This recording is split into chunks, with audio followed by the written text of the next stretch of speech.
Hey guys, it's me Chandra again. So today's video we will do the preparation guide for Clorinde. So as usual in here we will cover the material, what the kit's about, and explain to you is it good or not, and the build as usual. And in the end also I will share my opinion about Clorinde, whatever that I know. So let's get started. So of course as usual, let's read for the first sentence of this character so you know kind of what is general role, what the Hoyoverse want to make Clorinde is. So basically they say Clorinde is a damage dealer who is able to implement different attack strategy based on the changes in her Bond of Life. It's just very simple, she's like Arlecchino DPS that rely on Bond of Life. And here all the total material that you need, and always thanks to Devil Takoyaki for all the accounts. And let's move to the main course, which is the talents and stuff. Let's start with the normal charge attack. Basically nothing special, it's just normal charge attack and normal attack. There's no different gimmick, but you just like have a unique animation of course as usual. And let's move to the skill. This is actually her main gimmick, and this is the description is way too long, I just make it very short. So basically it calls Hunter Vigil, it's pretty cool name. So in here when you press skill, it has two different modes. First one the pistols attacks, and then the one is lunging attack. Both of these damage is dealing the electro damage that cannot be overridden, so pretty much same like Raiden Shogun, where when you use burst, the damage electro cannot be overridden. So this is considered normal attack, and you cannot even use charge attack. So that's basically it. So you can see there's a two mode in here. Just wait, this is the pistol attack, and then this one the lunging. See, there's two mode that you can go. So it's actually pretty interesting in here. So I will explain one by one and start with the pistol. And let's start first with the pistol attack. It calls Swift Hunt. So they make the wording pretty hard to understand. I just make it very simple. So basically, if you have your Bond of Life less than 100%, then when you perform this pistol attack, you will gain Bond of Life that based on Clorinde max HP. So you can take a look in here. What is the indication of 100% when it reach in the middle? See, it cannot go even further from this middle. So this is indicate this is already 100%. So it took you 3 shots for you to feeling this. You can take a look again after this animation. Count 1, 2, 3. See, 3 shots in order to get 100% of Bond of Life in here. So in here it's actually pretty funny. They say if you have like lesser Bond of Life, you will deal more damage. But that's quite funny. But the important thing in here that you should just remember is that you just remember in here you do the pistol attack to gain Bond of Life. You don't need to care anything else. So because this is important for you to carry for the next step, which is the Impel Knight. This is the step attack. So this is step attack or this lunge attack called the Impel the Knight. So basically the wording again very complicated. That is very short mean is that the more Bond of Life that you have, the stronger the damage of this lunge attack. So let's say you have 100%, it will consume all this 100% Bond of Life with the trade-off is that you will heal more and you will deal more damage and bigger AoE. So of course if you have lesser Bond of Life, it will deal lesser damage, lesser AoE and lesser heal. So if you have, let's say in here only 0 Bond of Life, it's just like normal lunging attack or just normal step attack, so not even like getting buff.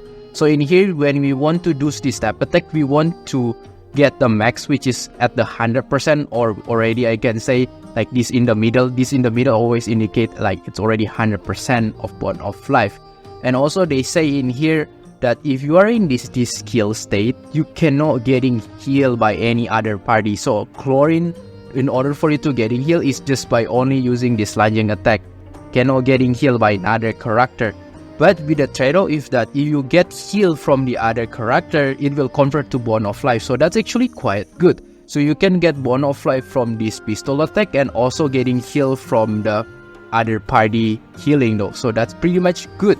So if you're still very confused how this skill works, in a very short way to say is that you do the pistol attack to gain Bond of Life until 100% exactly 3 times, and after that you do lunge attack to consume the Bond of Life and just keep repeating. So you just watch this video how it actually works. It's basically so easy. So DC 3 pistol attack, 1 2 3 lunge, 1 2 3 lunge. Watch again in here. Pistol 1 2 3 max lunge, 1 2 3 max lunge. That's pretty much how you play. And a little bit info. Clorinde arc is actually Uxia, so basically it's on her shot weapon. I think it's on the skill itself when you use the pistol attack, so that's basically her Uxia. For the elemental burst, it's called Last Light Falls. Actually animation is very cool, see? Very sick. So in here the effects just very simple, give you Bond of Life and dealing AoE electro damage. So basically in here the most important part is just to get Bond of Life. So I think the best rotation of her is that you start with the elemental burst, get 1 of life, just do launch attack or step attack right away, and after that start with the pistol again, and 1, 2, 3 step, 1, 2, 3 step until the end of the rotation. So that's pretty much how the combo of Clorinde in very short way. And move to her passive talent. This is actually similar in Neverlet. Whenever you do any electro related reaction, Clorinde normal attack will getting buffed when you use the elemental skill. It will increase by 20% for 15 seconds, that max for 3 stacks. It's usually pretty good though. So you can utilize this when you do electro reaction, which is, it's already, you don't need to think. We always want to play Clorinde in any electro related reaction, so you will get automatically. And the next part, which is the passive talent called lawful remuneration. So basically in here they say if your bond of life is more than 100% or your bond of life is increasing or decreasing, you can get crit rate in here for 10% for 15 seconds and max 2 stacks. So basically 20% of crit rate free in here. That's actually huge. So it actually can put you a little bit less weight in your artifact to care about the crit rate. So you can just more focus on the crit damage. And also additional stuff in here that I already mentioned before. Whenever you get heal, when you full skill, you will get bond of life. They already give you demonstration. Get heal, and then after that you get your bond of life. Yeah, that's pretty much that I already mentioned before.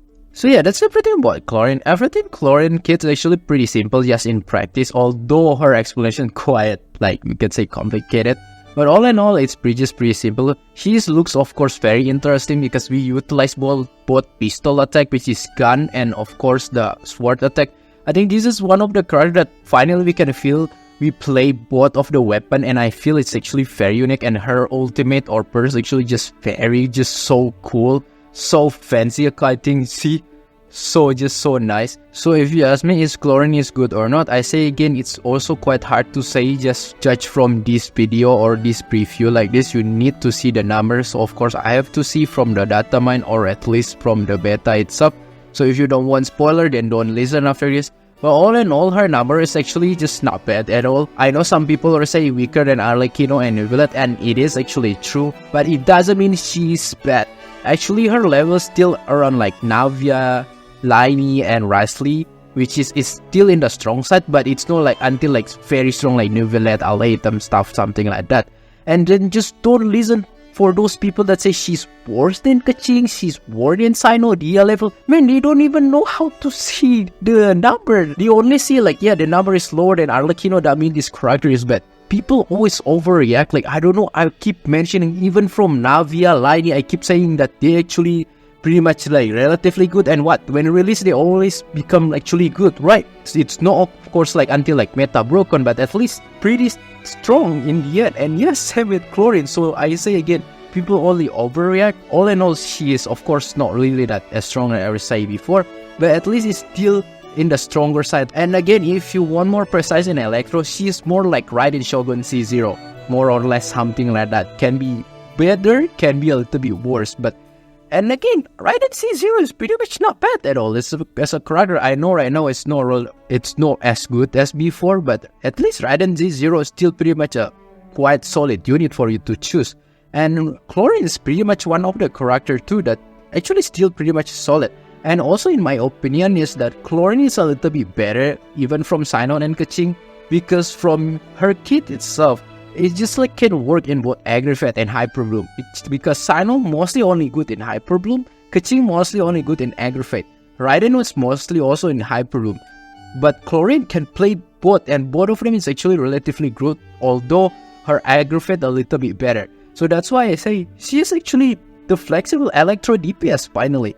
Although I can agree if people are a little bit disappointed that she is not have so much on-field time, she is true because she is mostly as a quick swap. She's not really stay that much in the on-field, so that's why I say she quite similar like Raiden Shogun. And let's move to the build section, and let's start with the 5-star weapon. The best one, of course, her signature weapon, Absolution. Whatever the stat it is, it will be the best one. Other than that, if you have Ayato signature, Haran Gepaku Futsu, and assuming you didn't overcap your crew rate, then this weapon is actually very good. Probably second the best, but yeah, take notes, Clorinde get a lot of crew rate, so very easy for you to overcap. But if not, this weapon actually very good. Other than that, if you have Mid Splitter Reforge, give you critical damage, still very good, and gain also elemental damage bonus, and that's still pretty much good. Also, if you have Furina weapon, Splendor, it's also pretty good, give you critical damage and give you a bunch of elemental skill damage increase and something like that. It's pretty much also good. But other than that, if you also have Alhaitham weapon, Lo-Fi, this is also good, give you critical damage and increase your couple of your damage from your elemental mastery and increase also your normal attacks. Pretty good for Clorinde too. Other than that, also Primordial Jet Cutter, assuming you didn't overcap your crit rate, then this weapon also has a classic weapon that always very good because the stat, because it increase also attack for your Clorinde itself and still pretty much not bad. And let's move to the 4-star weapon. There's a couple of them that good. First is Finale of the Deep. This is basically the best one for free to play because give you a bunch of attack stat and also will increase even attack further when you use elemental skill. And if you can make R5, this weapon even very good. So Finale of the Deep is the standard of free to play. But other than that, maybe if you play the event and you get this umbrella Tokabu Shigure, it's still pretty much good. If you play in any Dendro related, give you EM and a bunch of the bonus in here, the damage pretty good. Well, also if you maybe have Iron String from the craft that you already made for your Kazuo probably, then you can still equip this. But of course I still prefer like Finale of the Deep because that is one better and both of them can be craft, but choose the Finale of the Deep compared to this one. And other than that, if you maybe probably have the Battle Pass weapon, Black Sword, this is still pretty much good, assuming you didn't overcap also your crit rate, because this is pretty much increase your normal charge attack, still very useful for Clorinde itself. Also Lion Sword, if you have this, then you can use this. This is pretty much okay, give you attack, and if you do any electro related, you will increase your damage. And lastly, maybe if you buy in the Star Glitter shop and you have this Blacklist Longsword, then you can use this because it gives you critical damage, still pretty much good. So let's move to the artifact section and let's start with the artifact sets. The best artifact sets for Clorinde, there's two of them actually equally good. It's just very depends on their purposes or the situation itself. So let's start first with the Fragment Harmonic Whimsy. This is still pretty much good for Clorinde in general purposes. 2-piece give you attack, 4-piece when your bond of life increase or decrease, they will get more damage increase, which is still pretty good for Clorinde. Clorinde can utilize this very easily. But however, if you're really good at min-maxing the rotation itself, then Thundering Fury actually can be better because 2-piece give you electro damage bonus, 4-piece increase whatever your elemental reaction in terms of electro related, and also reducing the elemental skill cooldown, which is pretty good for Clorinde. So because of that, if you're very good at min-maxing, then this set can be good. However, a certain of course situation where enemy just can very easily die and maybe they is very separated, it's very hard to utilize these two because getting the elemental skill cooldown can be useless, right? Because we still need to chasing them, something like that. So this one can be also not really that great, and probably Harmonic Whimsy still can be better. So because of that, I say both of them equally good, just very depend on your purpose, on your situation. So in the end, if you really want to main Clorinde and you really want to dedicate your life for her, then in the end, I think getting both of these artifact set can be good. So you can just keep switching out depending your purpose or your situation itself. But if you only can choose one and very conscious which one that you should go, then just go with whatever superior subset that you have in your roles. Let's say you have Thundering Fury, like 50 CV rolls that have 2-piece of them, like 50 CV, then just go with that Thundering Fury. So just go with whatever that superior substat though. But there's also a couple of alternative sets that you can go. Let's say 4-piece of Gilded Gems. This is still pretty much good if you want to play in Dendro related team. This is still pretty much okay, but this is always below Harmonic or Thundering Fury. And also 4-piece of Shiminawa Rumination, still pretty much good, give you attack and bonus on your normal attack.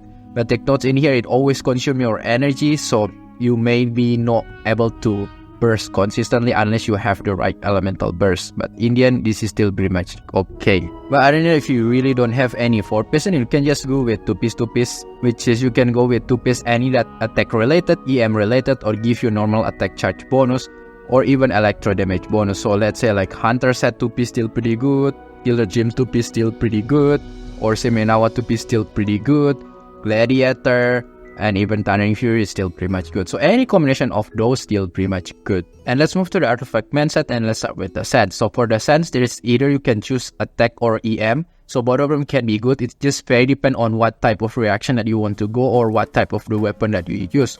But in general, you can go for attack for just general purposes, and any type of reaction, this is still pretty much still solid. However, if you really more into like Dendro related, especially Hyper Bloom, then EM actually can be still better, or you use Alahitam signature weapon, then Elemental Mastery still pretty much can be better. And let's move to the Goblet itself. Just go with the classic electro damage bonus. However, probably if you don't have electro damage bonus, then you can go with either attack percentage or even Elemental Mastery in here. But yeah, in the end, just prioritize to get electro damage bonus. And for the circuit, as always, very depends. If you need more crit rate, then go for crit rate. If you need more crit damage, then go for crit damage. And try to get above 60% of crit rate. But Clorinde is actually very easy to get crit rate, so probably you will want like crit damage most of the people. For the subset itself, as usual, just very classic DPS step. Just prioritize crit damage. EM still pretty good, and ER or even attack percentage is still pretty much good. And let's move to the team comp. And team comp in here, I will of course not cover everything because there's quite a lot of wide range of Clorinde team comp. And of course not all of them is meta, some of them just for fun. And let's start first with the Clorinde in Quick Bloom or Hyper Bloom variation, which is, I'll just pretend Kaching is Clorinde, okay? Clorinde, Nahida, Furina, and in here is Xingqiu. You don't need healer in here because remember, Clorinde can heal by herself, so same like Neuvillette. So basically like Neuvillette in here but Electro, so you don't need healer. So just put like this, or even you want to put Yelan, this is still okay. But other than that, if you still feel unsafe, then you just can play like classic Hyper Bloom itself with this, and you just put like in here is Yelan, then this is still pretty much okay too. It's just like I want to use Furina in here because I feel like Clorinde can pair with Furina even though she has Bone of Life, which is I find like interesting for you to try. But other than that, you can go with the Clorinde in Aggravate, and in here you can use pretty much still Clorinde and Nahida, still pretty much in one team. Fischl always, if you don't want to use Fischl, you can go with Yae. And in here the last one, I prefer to use Kirara because I feel like getting shield in here and resistant interaction like pretty much quite good, so that's why I choose Kirara. However, you can just use another like type, let's say like Yao Yao is still pretty much okay, or even you want to put like Cookie, still pretty much okay. And the next part, which is Clorinde in Gazer, and this is still pretty much decent. I still prefer playing Clorinde in Dendro related, but this is still pretty much okay, which is you can use Clorinde, Sucrose always you can change with Kazuha. I just want to make it look more free to play. I just put Fischl in here, but again always can change with Yae. And the last one, you can either choose always, if you don't want to use Yelan, you can always choose free to play option, which is Xingqiu itself. So this is pretty much what Clorinde in Gazer, and that's pretty much. And the last one that I forgot to mention, which is Clorinde Overall. This is not the greatest one, but at least can use for fun if you like Overall, which is in here Kazuha, Xiangling, and Banette. In here, if you still need more Electro application, you can change Kazuha to, let's say, Fischl or Yae. It's still pretty much okay too. And that's everything about Clorinde Preparation Guide, and usual in the end I will share whatever that I know about Clorinde. So basically Clorinde, if you heard people say she is bad, she nerfed, something like that, in the end she is not that bad. She's actually still a solid session. Like I already keep mentioning Navia, Risley, Liney.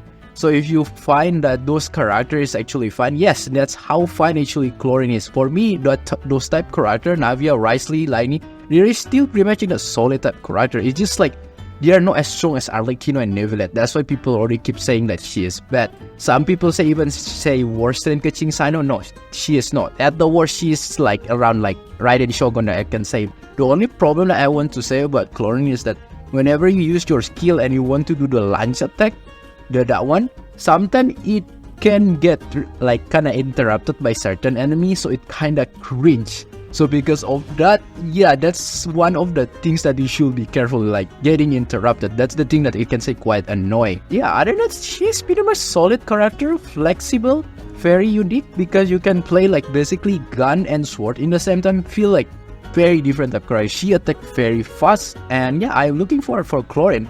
So if you like this video, feel free to hit the button and like, and I will see you next time. Bye bye.